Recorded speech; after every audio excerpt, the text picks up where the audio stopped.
तो दोस्तों आज 17 मार्च 2024 बात करेंगे इस वीडियो पे कुछ इंपॉर्टेंट शेयर्स के ऊपर, कुछ इंपॉर्टेंट अपडेट्स है, कुछ इंपॉर्टेंट न्यूज़ है। तो चलिए एक करके कवर करते हैं। तो सबसे पहले हम बात करेंगे रेलवे सेक्टर की दिग्गज कंपनी आरवीएनएल की शेयर के बारे में, जहां पे लास्ट डे बाजार में भी काफ़ी स्विंग देखने को मिला। इवन आरवीएनएल की शेयर बीच में हमने देखा था एकदम से ड्रॉप हुआ था, उसके बाद देखिए सीधा सीधा 5.5% 6% की रिकवरी और अल्टीमेटली शेयर क्लोजिंग दिया था 246 रुपये 90 पैसे पे, अराउंड 1.40% तेजी के साथ।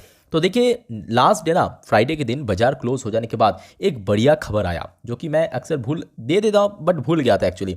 ये देखिए, RVNL receive LOA for Pune metro rail project. तो कंपनी को दोस्तों एक बढ़िया प्रोजेक्ट मिला, कॉन्ट्रैक्ट मिला। आइए कितने करोड़ का कॉन्ट्रैक्ट मैं आपको दिखा देता हूँ। तो कंपनी को कुल मिला के टोटल 339 करोड़ का ये कॉन्ट्रैक्ट मिला था। अब देखिए ये पहली बार नहीं है, इसके पहले भी हमने देखा था लास्ट ट्रेडिंग वीक पे लगभग एक हफ्तों के अंदर 4-5 कॉन्ट्रैक्ट तो जो मुझे याद आ रहा है मिल चुका है कंपनी को। तो कहीं ना कहीं देखा जाए, देखिए कंपनी अच्छी कंपनी है, लगातार कंपनी का कॉन्ट्रैक्ट मिल रहा है। अब सवाल ये उठता है कि शेयर में ड्रॉप क्यों हो रहा है। तो देखिए सबसे पहला रीज़न ये है कि देखिए सेबी की बहुत सारे नॉर्म्स एंड गाइडलाइंस यहाँ पे स्ट्रिक्ट करने के बाद आपके मिड कैप सेक्टर में गिरावट हो रहा है। उसके साथ साथ आप देख लीजिए पीएसयू सेक्टर भी डाउन है। तो जब रिकवरी की टाइम आएगा ना, एक एक दिन पे 10% 15% 20% रिकवरी करना कोई बहुत बड़ी बात नहीं है आरबीएनएल की शेयर के केस में। और देखिए बहुत सारे इन्वेस्टर्स का, बहुत सारे एनालिस्ट का मानना यह है कि नेक्स्ट कुछ एक से देर में बाजार थोड़ा डाउन भी हो सकता है। ठीक है, तो देखिए आपके पास अगर शेयर है तो मैं बोलूँगा होल्ड करें, और जिनको बाई करना तो आई थिंक इससे बढ़िया मौका नहीं मिलेगा। शेयर अपना ऑल टाइम हाई से लगभग 100 रुपये नीचे, कितना 100 रुपये नीचे चल रहा है। ऑल टाइम हाई है 345 रुपये पे, और आज के रेट में शेयर आपको मिल रहा है 246 रुपये 90 पैसे। तो आई थिंक अगर आपको इन्वेस्ट करना है, पेशेंस है आपके अंदर, आप जरूर इसके साथ जा सकते हो। ठीक है, बट स्टिल मैं बार बार बोलूँगा पेशेंस चाहिए, बिकॉज पेशेंस के देखिए अलावा यहाँ पे मार्केट में कोई ऑप्शन नहीं है, दूसरा कोई ऑल्टरनेट नहीं है। पेशेंस आपको रखना ही पड़ेगा। ओके, नेक्स्ट हम बात करेंगे एक छोटा सा कंपनी जिसका नाम है टीन एग्रो लिमिटेड। पहले आप देख लीजिए शेयर प्राइस आपको लगभग 441 रुपये 95 पैसे पे लास्ट डे क्लोजिंग दिया था, और यही शेयर दोस्तों कल आपको अराउंड 22 रुपये के आसपास मिल सकता है, बिकॉज कंपनी आज से लगभग कुछ टाइम पहले अपने शेयर होल्डर के लिए एक साथ बोनस और स्प्लिट दोनों ही दिया था। और क्योंकि देखिए ये एग्जीक्यूट होगा, क्योंकि इसका एक्स डेट है कल यानी 18 तारीख को, 1:1 रेशो में बोनस, साथ में 1:10 रेशो में स्प्लिट।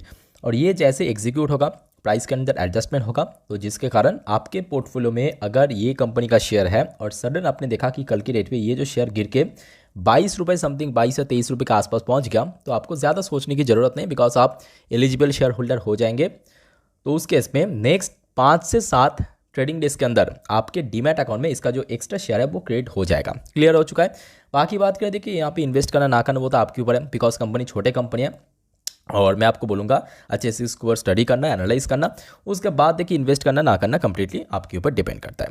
उसके बाद दोस्तों हम बात करेंगे रिलायंस इंडस्ट्री लिमिटेड, जो कि बहुत सारा कमेंट आ रहा था कि सर कुछ बताइए रिलायंस के ऊपर। एक्चुअली देखा जाए शेयर अपना ऑल टाइम हाई टच किया जैसे ही 3000 के ऊपर 3024 रुपये पे, उसके बाद ही हमने देखा एक्चुअल में बाजार में भी गिरावट हुआ लास्ट ट्रेडिंग वीक पे भी। अब देख लेते हैं यहाँ पे रिलायंस जैसे बड़े कंपनी की शेयर भी लगभग 4.5% गिर चुका है। तो ऐसे में क्या किया जाए। तो देखिए कंपनी ख़राब नहीं है, लगातार हमने देखा दूसरे छोटे छोटे कंपनीज को एक्वायर कर रहा है, लगातार अपने व्यापार को एक्सपैंड कर रहा है। चाहे हम टेलीकॉम सेक्टर की बात करें, चाहे हम O2C बिजनेस की बात करें, चाहे हम जियो की बात करें। इवन लास्ट डे हमने देखा बहुत अच्छा इसमें डिलीवरी भी देखने को मिला। ऑब्वियसली देखिए बड़े कंपनी यहाँ पे अक्सर इंटरेस्ट रेट या जो भी है यहाँ पे देखने को नहीं मिलता, अक्सर इसमें डिलीवरी भी ज़्यादा देखने को मिलता है। जैसे कि आप देख सकते हो 67.21% की डिलीवरी रेट था लास्ट डे, इवन वॉल्यूम भी काफ़ी हाई था। तो इसमें क्या करना चाहिए। सबसे पहली बात देखिए बड़े कंपनी है, जो कि अक्सर मैं इसके पहले भी कहा था कि यहाँ पे ज़्यादा उम्मीद मत करना। अगर आपको सालाना वही 10-15% अराउंड कैगर वाइज रिटर्न दे रहा है, कैगर वाइज, ठीक है, कोई साल ज़्यादा कम भी हो सकता है, तो आई थिंक एनफ है। बिकॉज इसका जो मार्केट वैल्यूएशन है ना, यहाँ पे आगे बढ़ने के लिए थोड़ा सा मत देखिए, ग्रोथ जैसे जैसे कंपनी का इंक्रीज होता है मार्केट वैल्यूएशन, उसके साथ साथ ग्रोथ जो है वो भी स्लो डाउन हो जाता है ना। जिसके कारण देखिए आप HDFC बैंक की, रिलायंस इंडस्ट्री, इन्फोसिस, यहाँ पे आप देखना कि अदरवाइज 10-15% ठीक ठाक है। तो अगर आपका पॉइंट ऑफ व्यू है कि 10-15% ठीक ठाक है, आपके लिए इनफ है, तो उस केस में जाइए, जरूर इन्वेस्ट कीजिए। अच्छी कंपनी है, बहुत ही सेफ एंड सिक्योर ऑप्शन है। ठीक है, बाकी अगर आप खुश नहीं है इतने क्या अदरवाइज, तो उस केस में दूसरा और भी और ऑप्शन है। ठीक है, ओके, नेक्स्ट हम बात करेंगे इन्फोसिस लिमिटेड। अब देखिए यहाँ पे ना केवल इन्फोसिस लिमिटेड बल्कि उसके साथ साथ पूरा का पूरा IT सेक्टर को मैं टारगेट कर रहा हूँ, बिकॉज अपकमिंग ट्रेडिंग वीक पे दोस्तों डेट पहले आप याद करके रखिए, 19 और 20 ऑलरेडी मैं डिस्कस कर चुका हूँ इस टॉपिक को। 19 और 20 क्या है? 19 और 20 दोस्तों यूएस में एफओएमसी मीटिंग होगा, मतलब सेंट्रल बैंक जो है, रिजर्व बैंक, क्या बोलते हैं, फेडरल रिजर्व, उसका मीटिंग होगा, एफओएमसी मीटिंग। और उसके पहले ही बाजार थोड़ा वॉलेटाइल, थोड़ा कमज़ोर हो सकता है। इसका प्राइम एग्जांपल आप लास्ट डे देख लीजिए, फ्राइडे के दिन एक तो यूएस मार्केट में करेक्शन हुआ, उसके ऊपर इन्फोसिस लिमिटेड एडीआर वर्जन जो है 2% गिरा। ऐसे में अगर हम बात करें कल दोस्तों, अगर सुबह में अगर डॉ जोन्स की, नैस्डैक की फ्यूचर में पॉजिटिव में ओपन हुआ तो अलग बात है, पर अगर वहाँ पे ड्रॉप होता है तो उस केस में आईटी सेक्टर में दोस्तों फिर से एक और बार डिप करेक्शन हो सकता है। ठीक है, तो उस केस में अब देखिए मार्च का महीना चल रहा है, जैसे ही खत्म होगा शुरुआत में ही आपकी आईटी सेक्टर का नंबर आउट होगा। ठीक है, तो उस केस में देखिए इन्फोसिस लिमिटेड, विप्रो, टीसीएस, ये काफ़ी इंपॉर्टेंट, मैं बोलूँगा यहाँ पे की फैक्टर बन सकता है, बिकॉज इसका वेटेज जो है निफ्टी में बहुत ज़्यादा है। और लास्ट डे की अगर हम बात करें, देखिए फ्राइडे के दिन वॉल्यूम भी काफ़ी ज़्यादा था, 1 करोड़ के ऊपर शेयर ट्रेड हुआ। उसके साथ साथ डिलीवरी का रेट देखिए more than 70%, it's not a joke. 70% को डिलीवरी होना दोस्तों, मतलब जो बड़े इन्वेस्टर्स है ना, इसी गिरावट का फायदा उठा के इन्वेस्ट कर रहे हैं, जो कि इसके पहले 1 साल पहले आप पहुंच जाइए, तब भी मैं आपको कहा था जब शेयर में क्रैश हुआ था, याद करके देखिए शेयर पहुंच गया था, मैं आपको बताता हूं कितने रेट पे, ये देखिए शेयर पहुंच गया था 1250 पे, ये देखिए शेयर पहुंच गया था उस लेवल पे 1250 पे। तो तब से लेकर अभी तक तो लगातार इसको मैं कवर किया था, रिकमेंड भी किया था। तो अगर शेयर में करेक्शन होता है ना, वो लॉन्ग टर्म इन्वेस्टर्स के लिए मैं बोलूँगा बहुत अच्छा मौका है, बहुत अच्छा अपॉर्चुनिटी है इस टाइप की बड़े कंपनी के अंदर एक अच्छी रेट में माल उठाने का। जो लोग देखिए उस लेवल पे बाई किया था, अगर हम बॉटम से लेकर टॉप तक बात करें तो लगभग 40% का रिटर्न मिल चुका था, है ना। और 40% रिटर्न इन्फोसिस में मिलना मतलब बहुत बड़ी बात है, बिकॉज बड़े कंपनी, इसका मार्केट वैल्यूएशन बहुत ज़्यादा है, आप देख लीजिए 6.5 लाख करोड़ का इसका मार्केट वैल्यूएशन है। तो जरूर जाइए, और मैं आपको बोलूँगा कि देखिए इसको वो थोड़ा नज़र भी रखिए। ठीक है, ओके, उसके बाद हम बात करेंगे आईपीओस के जीएमपी के ऊपर, बट उसके पहले दोस्तों अगर आपको वीडियो अभी तक अच्छा लगा, इन्फॉर्मेटिव लगा, प्लीज़ वीडियो को लाइक करना और प्लीज़ चैनल को सब्सक्राइब करके जरूर रखना इस टाइप की इन्फॉर्मेटिव वीडियो हर रोज़ पाने के लिए।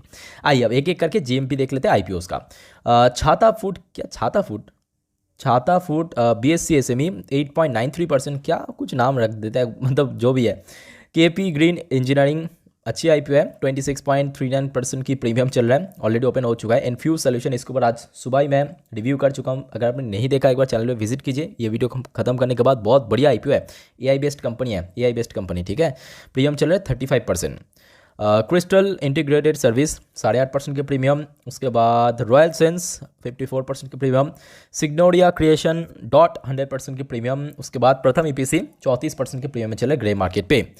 दोस्तों जोमैटो की शेयर क्या कल गिरावट हो सकता है, क्योंकि लास्ट डे ना, सैटरडे के दिन कुछ ऐसा न्यूज़ निकल कर आ रहा है कि बहुत सारे इन्वेस्टर्स के मन में थोड़ा डाउट भी है कि गिरावट हो सकता है। पहले आप देख लीजिए डेट है कल का 16 तारीख, रात के 10:44 का अपडेट है। जोमैटो रिसीव 8.6 करोड़, कितना, 8.5 करोड़ से ज़्यादा। और 8.5 करोड़ से ज़्यादा दोस्तों जोमैटो के लिए काफ़ी बड़ी बात है। ठीक है, क्योंकि अभी अभी कंपनी प्रॉफिटेबल बना, कोई बहुत ह्यूज कंपनी प्रॉफिट जनरेट नहीं कर पा रहा है। वैसे में अगर हम बात करें, यहाँ पे पेनल्टी लगा देता है कौन, गुजरात डेप्यूटी कमिश्नर की तरफ से, ऑफ स्टेट टैक्स डिपार्टमेंट की तरफ से 8.6 करोड़ की जीएसटी की पेनल्टी लगाया। ठीक है, तो ऐसे में हो सकता है कि कल शेयर में थोड़ा बहुत गिरावट भी देखने को मिले, बट कंपनी देखिए अच्छी कंपनी, प्रॉफिटेबल कंपनी बन चुका है। खास करके ब्लिंकिट को एक्वायर करने के बाद ही इसमें हमने देखा बहुत ज़्यादा चेंजेस देखने को मिला। सबसे बड़ी बात, लास्ट डे आप देख लीजिए, एक तो वॉल्यूम काफ़ी ह्यूज था, 9.5 करोड़ के आसपास शेयर ट्रेड हुआ, जिसके अंदर डिलीवरी का रेट दोस्तों काफ़ी, मैं बोलूँगा इनकरेजिंग है, 68.46, मतलब एक तो इतना हाई डिलीवरी, इतना हाई वॉल्यूम, उसके ऊपर डिलीवरी रेट भी काफ़ी हाई है। तो आई थिंक देखिए जब जब शेयर गिरा है ना, वो आपके लिए एक बढ़िया मौका है, बढ़िया मौका। अब देख लीजिए 6 महीने की बात करें, 1 साल की बात करें, एक्सीलेंट रिटर्न कमा के दिया।